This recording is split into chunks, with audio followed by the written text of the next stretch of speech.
আমার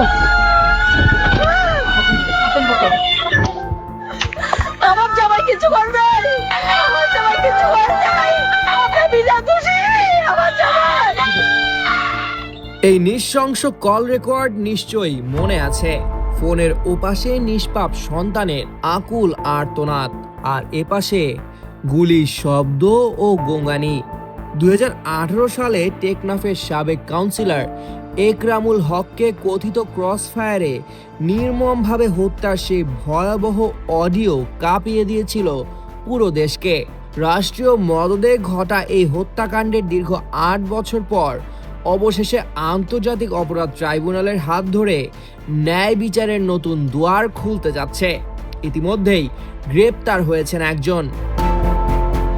আন্তর্জাতিক অপরাধ ট্রাইব্যুনালে সম্প্রতি এই হত্যাকাণ্ডের পূর্ণাঙ্গ তদন্ত প্রতিবেদন দাখিল করা হয়েছে।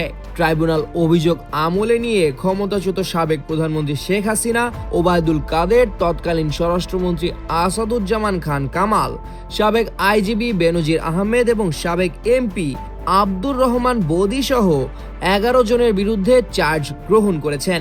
প্রসিকিউশনের তদন্তে স্পষ্ট উঠে এসেছে, কোনো সাধারণ মাদক বিরোধী অভিযান নয়, বরং একরামের রাজনৈতিক জনপ্রিয়তায় ঈর্ষান্বিত হয়ে সাবেক এমপি বদির মেটিকুলাস ডিজাইন বা সুপরিকল্পিত চক্রান্তেরই ফসল ছিল এই হত্যা। নগদ নিয়ে এলো হার না মানা হার অফার। সর্বনিম্ন 10,000 টাকা রেমিটেন্স নগদে পাঠালে থাকছে স্বর্ণের হার জেতার সুযোগ। এই বিচার প্রক্রিয়ার সবচেয়ে বড় তাৎপর্যপূর্ণ অগ্রগতি হলো ট্রাইব্যুনালে চার্জ দাখিলের পরদিনই র্যাব 7-এর তৎকালীন অধিনায়ক ব্রিগেডিয়ার জেনারেল মিফতাউদ্দিন আহমেদকে সেনা হেফাজতে নেওয়া হয়েছে। আইএসপিআর নিশ্চিত করেছে যে আইন অনুযায়ী তার বিরুদ্ধে পরবর্তী ব্যবস্থা নেওয়া হচ্ছে। ঘটনার পর ভুক্তভোগী পরিবার আইনি প্রতিকারের চেষ্টা করলেও রাষ্ট্রীয় ভয়ে কোনো আইনজীবীও তাদের পাশে দাঁড়াতে সাহস পাননি। প্রযুক্তিগত বিশ্লেষণে অডিও রেকর্ডে থাকা কর্মকর্তাদের কণ্ঠ শনাক্তকরণ এবং টহলে থাকা সরাসরি প্রত্যক্ষদর্শীদের সাক্ষ্যের ভিত্তিতে অপরাধীদের অবস্থান সুনির্দিষ্ট হয়েছে।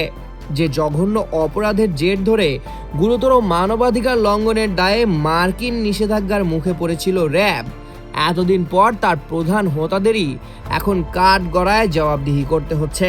ট্রাইব্যুনাল আগামী 25 আগস্ট পরবর্তী শুনানির দিন ধার্য করেছেন। একরামের স্বজনদের দীর্ঘ রক্তস্নাত অপেক্ষার পর তাদের চোখের পানি আজ ন্যায় বিচারের নতুন আলো হয়ে ফিরে এসেছে।